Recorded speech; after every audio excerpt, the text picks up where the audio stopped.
to us or ideas that will further enhance the life that we believe, the life of truthfulness and consideration and goodness and mercy. So,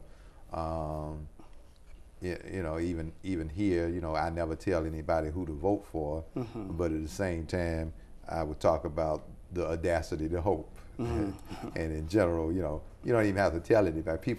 People recognize the message of Islam when it's in other languages or other packages.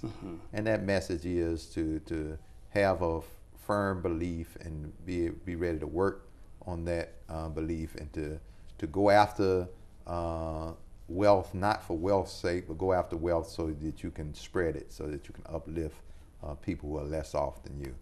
And so that in our dealings here in Atlanta, I've been involved. In fact, the Imam before me, who also assists me now, Imam Ibrahim Bacha, he was on the Mayor Maynard Jackson's advisory board.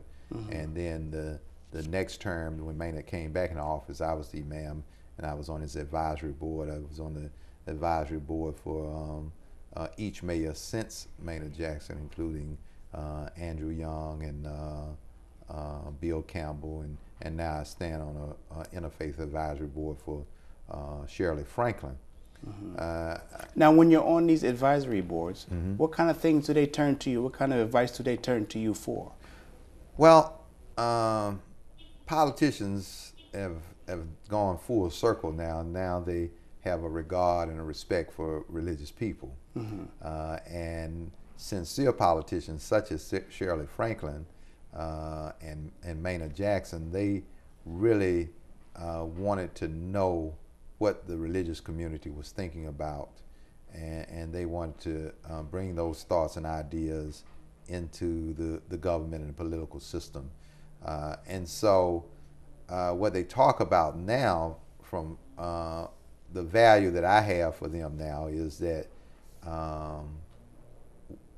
we have a language that can transcend typical religious language. We can talk about religious principles in a language of values, and a language that can be translated easily into political life and social life. And so it's this, you know, how do you, politicians want to pray because they want to be seen as spiritual religious people. But what prayer do you use? Do you pray in the name of Jesus? Do you pray in the name of Allah? You know, Islam gives us enough room to present international and global prayers that no one can really have a problem with. And so, but the other part for Atlanta, we call ourselves an international city. And much of the international world is either Muslim or dealing with Muslims. And so it's important for Atlanta to keep Muslims involved, and to have an idea of what Muslims are thinking and where we're going. You know, and it's not only the religion, but it's the international connection that basically a Muslim can go almost anywhere in the world and find people that are thinking and practicing and eating and living like they are. And those people are connected to that society, or should be. Right. And so this is one of those connections. And also in terms of community outreach, being part of the greater community here in Atlanta, what are some of the functions that the community members here participate in? Well, we do a lot of things. I had mentioned to you that we sponsor and help support these interfaith journeys called World Pilgrimages, to bring people together who have an interest in interfaith. We've been doing this for since 2002, and so we have taken 300 different people on these journeys, and I would say 70% of them remain active with each other. So for the last 4 years, I've been the chairperson of the largest interfaith association called FAMA, Faith Alliance of Metropolitan Atlanta, and we also are involved in efforts such as Habitat Builds. We have built 3 Habitat houses as a community, and we participated in 4 that have been interfaith habitat builds. So we try to stay involved. Our members are involved in all the neighborhood community planning. We're involved with both counties that we're in, Fulton County and DeKalb County. We're involved in the city of Atlanta, as well as we have we stay involved with the state of Georgia. And so one of the things that 9/11 got revealed to most of the other Muslim communities is that we can't stay isolated, you can't stay hidden away. We were conscious of that and have been conscious of that since our transformation in 1975, and so we have stayed involved with people around us. Part of it is because many of our members my age are converted to the religion, and so we have family members that are Christians or of various faiths, and so we know how to maintain relationships with people that are not Muslim. And so we have always been involved in that.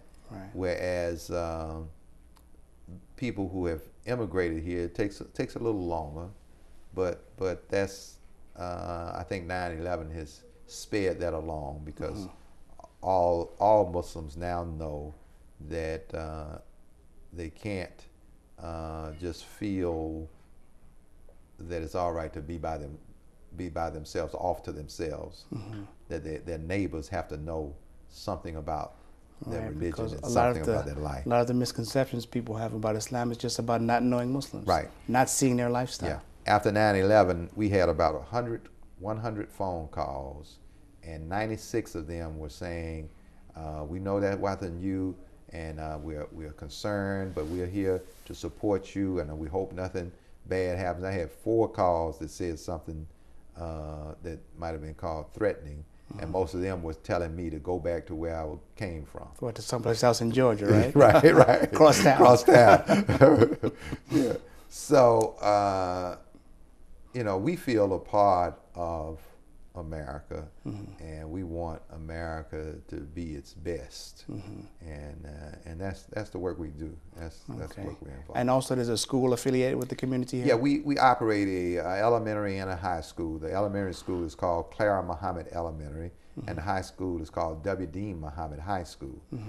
We generally graduate. The high school generally has about 100 students, and the elementary school generally about 200 students, and we generally graduate classes of about 20, 23 or 4, and we pride ourselves in getting all of our graduates into colleges, and we've had graduates to go straight from our school to Harvard, to Vanderbilt, to Stanford, Michigan, University of Michigan, Duke, of course, Morehouse and Spelman.